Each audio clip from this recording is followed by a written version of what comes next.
So Clair Obscur dropped right after one of the biggest sudden bombshells of the year, Oblivion Remaster. Other than messing up our schedules to try to fit the damn thing in, thanks Todd Howard! Review coming soon, by the way. Wait, is that someone ranting in the background?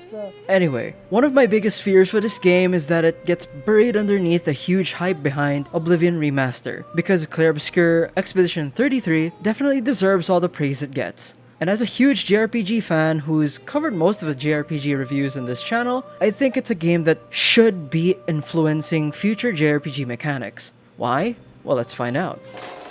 Clair Obscur paints a world struggling to survive after a mysterious event called the Fracture. Since then, a mysterious godlike entity known as the Paintress has been painting a number that decreases yearly, with everyone above that age disappearing in an event known as Gommage. Omelette de Gommage! The small town of Lumiere has been suffering through this for the past 67 years, and every year after this Gommage, they send out an expedition of fighters willing to take down the Paintress before she can paint a new number. All of the expeditions before have seemingly failed, and now it's Expedition 33's turn. We follow Gustav as he joins Expedition 33 on a journey to the continent, in hopes of defeating the Paintress and ending the slow, painful countdown to extinction.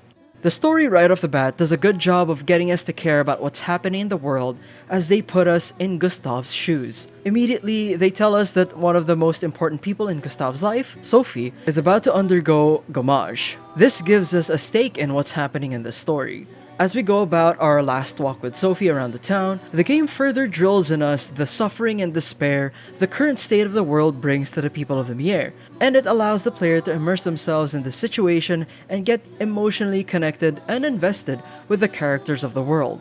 Later on, the game continues its journey to make you care for the characters through these campfire chats, a little feature reminiscent of Tales' skit feature. That emotional connection is very important to the major twists and emotional beats later on in the game. The prologue also does a great job of planting the questions, why does this have to happen?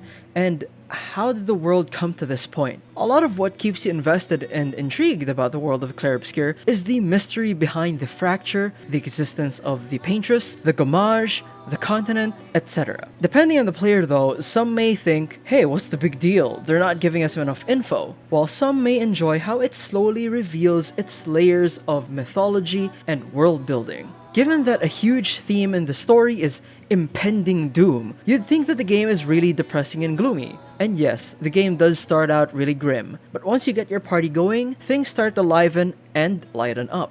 Get out of my way! Jeez, The party dynamic is like a bright open clearing amidst a dark hostile forest. The conversations and camaraderie present between the party members give the game some much needed levity, given the heaviness of the party's mission.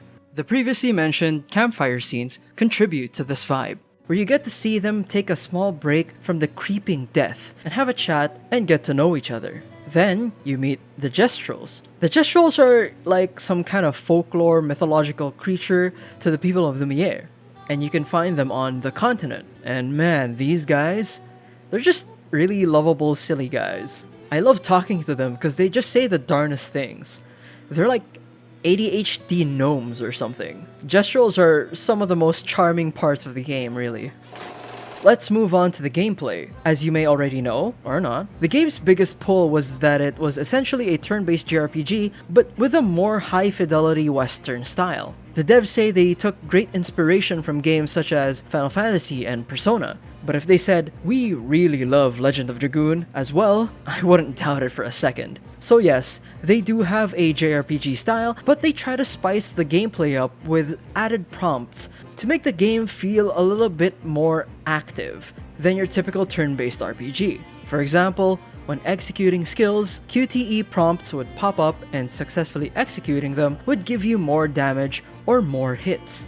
And during an enemy turn, it also allows you to mitigate damage through parrying, dodging, or jumping. Different enemy types also have different attack patterns, so it makes fights feel unique and engaging, as you really have to pay attention to where you screw up in your parries and dodges so you can learn to do better in the next fight. This also means that you can essentially power through tough enemies way above your pay grade, if your parry and dodge game is good enough. It really does have that Mario RPG and, as we mentioned a while ago, Legend of Dragoon kind of feel going for it. For those who think turn-based is not enough action for you, these kinds of games are a good middle ground.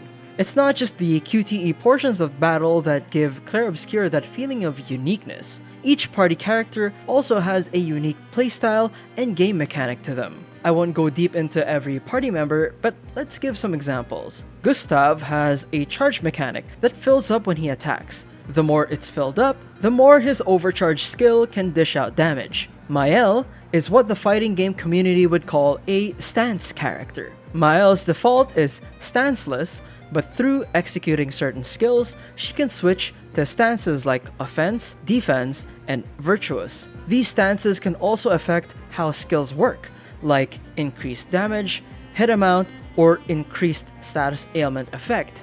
Having each character be different not just in class or stats or skills, but actually having different gameplay mechanics is really cool, and I really wish that more devs incorporate these ideas into their RPGs. The Lumina and Pictos system also brings further depth into the battles. Pictos are like equipable passive skills. They range from simple effects like +1 AP, extra damage, to more complicated and gameplay preference specific ones, like counterattack damage significantly increased, but so is the damage received.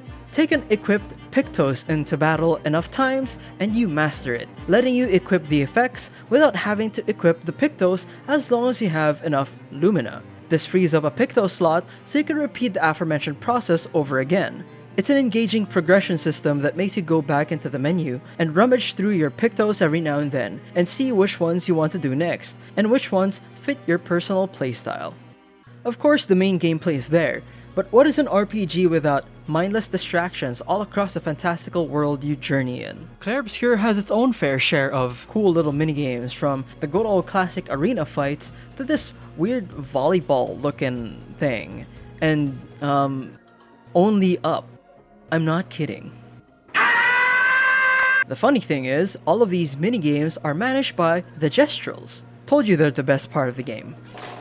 Clair Obscur not only plays well, but man does it look great. Clair Obscur's aesthetic is inspired by Belle Epoque, or the Beautiful Era in English, which was around 1871 to 1914. This is reflected in the architecture, clothing, and to some degree the enemy design of the game. And there's something about that aesthetic paired with surreal fantasy and apocalyptic vibes that's just magical and fascinatingly otherworldly. Yeah, that's right, including the baguette outfit set. It's magical as fuck. There's also a lot of carefully crafted environmental storytelling all around you, from the way bodies of past expeditioners are positioned to the crumbling buildings and monuments, remnants of a life long past and forgotten. We played both PC and Xbox, and while PC has its hiccups, as it always does because PC configurations are infinite, Xbox played smoothly. The audio follows suit with its top-notch orchestral score. Although ironically my favorite track isn't an orchestral one, it's Monoko's theme.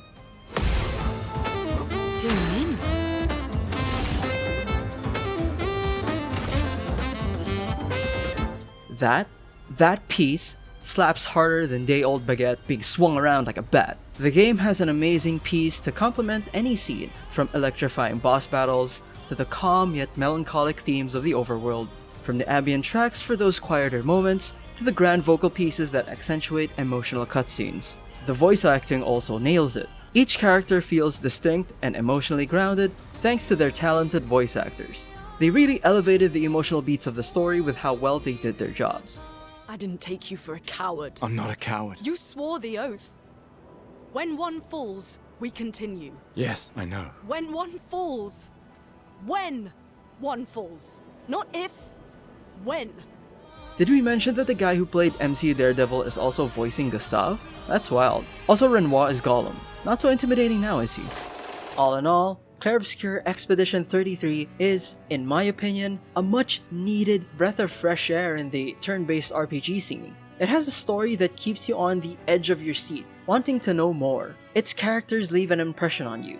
Its gameplay puts some interesting twists on the turn-based system. It's visually and orally beautiful. And the best part is, it's $50. Sure, it's only 30 hours of main gameplay, which is small by RPG standards, but I would argue that maybe we need more play-length diversity in the RPG space. Not every game needs to be an 80-hour, 100-hour epic, and I'm saying that as a Persona and Xenoblade fan. If the great SNES RPGs like the old school Final Fantasies and Chrono Trigger can deliver a masterpiece in 30 to 40 hours, then Clair Obscur should be in good company. To close, I'll go back to my first 2 points. I really hope Oblivion's sudden release doesn't hurt this game. However, as of writing this specific sentence, they just announced 1 million sales, so maybe we're good on that front. And secondly, I hope JRPGs see what Clair Obscur has done and are inspired to make more innovations on the turn-based genre. I'm talking to you directly, Square, by the way. Cough up another Legend of Dragoon-like game right now! Even just a remaster, please? Please. Anyway, we've rambled long enough. We're giving Clair Obscur a very respectable 96. Looking forward to whatever else this team can come up with. Enough about us. What about you? Have you played Clair Obscur yet? What do you think of it? Do you have any suggestions for games like Clair Obscur? Tell us in the comments below. Thanks for watching. Like if you liked. Subscribe for more video game reviews and other video game related content. This has been Game 8 for those who come after.